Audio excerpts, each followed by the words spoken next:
What's up, guys? I'm Ethan Carter, and today I'm going to show you how I made this patterned leather panel and then use that to create this simple but unique clock and mirror frame. Let's get to it.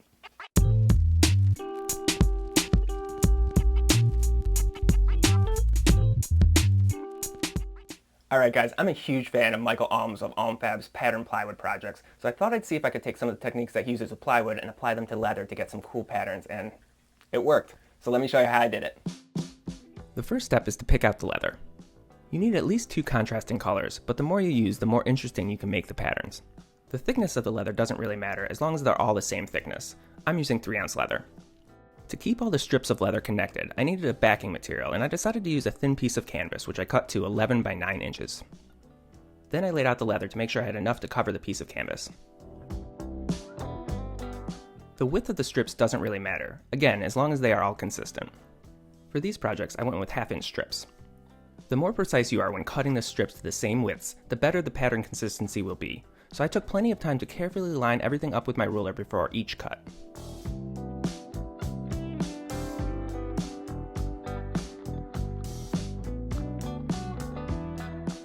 Once all the strips were cut, I moved on to laying out the pattern I wanted to use.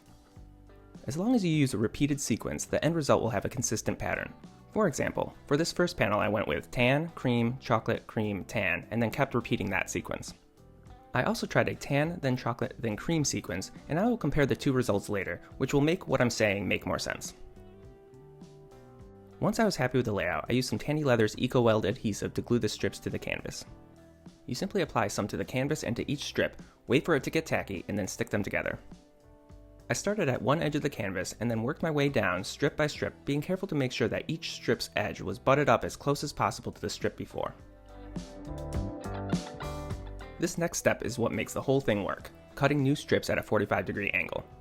The cutting pad I use has a 45-degree angle layout on it, which makes this super easy. I started by cutting a 45-degree piece off the corner.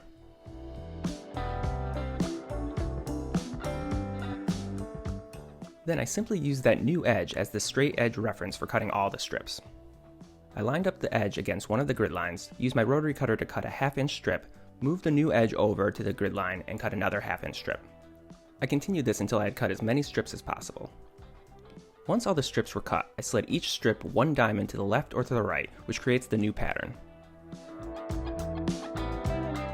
As you can see, the tan, cream, chocolate, cream, tan sequence I used creates this double chocolate and then double tan diamond pattern.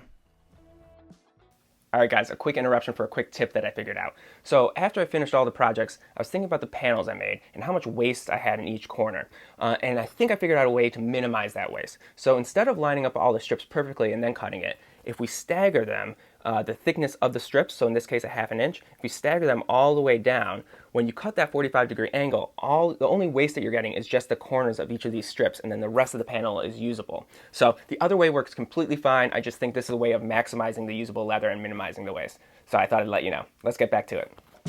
Now that I had the new pattern laid out, I moved on to gluing the strips to another backing to create a completed panel.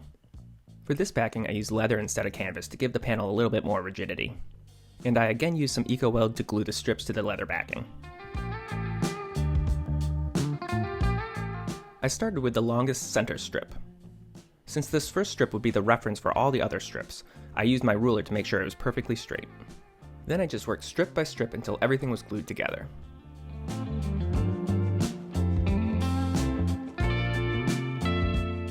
As I mentioned earlier, the sequence you lay the strips out on the canvas impacts the final pattern. So again, when I did this tan, cream, chocolate, cream, tan sequence, I ended up getting this side-by-side double chocolate and then double tan diamond pattern.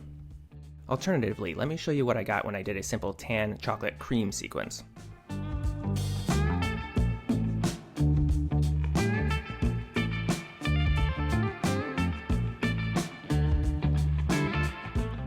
As you can see, when I used this sequence, I got this more uniform diamond pattern. Alright, now that you know how I made the panels, let me show you how I used them to make this simple but unique clock and mirror frame. Let's get to it. I decided to start by using the first panel to make a simple clock. To make the panel easier to work with, I started by cutting off the excess leather backing. To cut the circle for the clock, I used this really handy circle cutter. The circle cutter has a small blade at the end of an adjustable arm which allows you to adjust it to cut the circle to a desired circumference. In this case, I set it to as large as it would go. To hold it in place as you make the cut, it has a small pin at the center that gets pressed into the leather to keep it from moving. Once centered, you simply press the blade down into the leather and turn the cutter 360 degrees, cutting a perfectly uniform circle.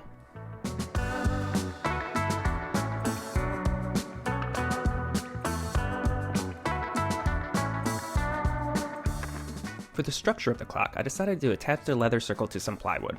So I traced the circle onto a piece of 1/2-inch plywood using the leather circle as a reference.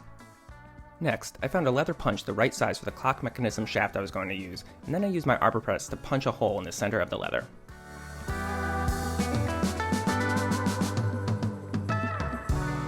I then again used the leather circle as a reference to mark where to drill the center hole in the plywood. But before I did that, I went outside and used my router and circle cutting jig to cut the plywood circle.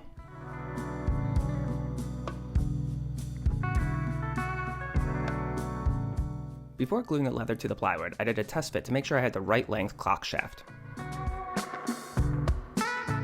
To improve the adhesion of the leather to the wood, I used some sandpaper to scuff up the back side of the leather circle. Then again, I used some EcoWeld adhesive to attach the leather to the wood, using the clock shaft to help align everything.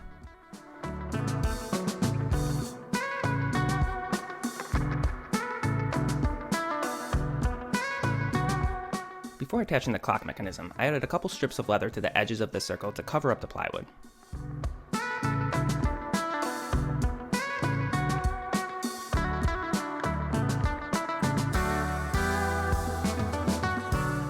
Then I simply followed the installation instructions that came with the clock mechanism. And just like that, the clock was done. Next, I moved on to making the mirror border. I started by using an inexpensive mirror I got off of Amazon to figure out how big the border should be. I ended up having a funnel that was the perfect circumference, so I used that and my scratch awl to score a cut line. The circle was too big for this circle cutter, so I used my X-Acto knife to cut the circle by hand. To cut out the inner circle for the mirror to show through, I needed to find the center of the circle. To do this, I simply used a wood skewer to poke a center mark using the funnel as a guide. Then I set my circle cutter to about 1/4 inch smaller than the mirror. This will provide a small overlap to hold the mirror in. Next, I cut 2 more circles out of leather the same size. One will be used as the backing of the mirror, and the other will have the center cut out so it can act as a spacer between the backing and the front. The mirror came with a hanging hook already attached, so I simply cut a hole around it in the backing to expose it. Then I glued all the pieces together. Whenever I had to glue the finished side of the leather, I used an edge rougher to scuff it up, which helps with the bond. With all 3 pieces glued together, the mirror was done.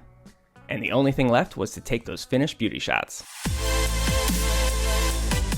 If you enjoyed this video, please consider hitting that subscribe and bell button. I also post a lot of behind the scenes and smaller scale projects as Ethan Carter Designs on Instagram, and I would love to have you follow me there as well. Thanks for watching, and I'll see you on the next one.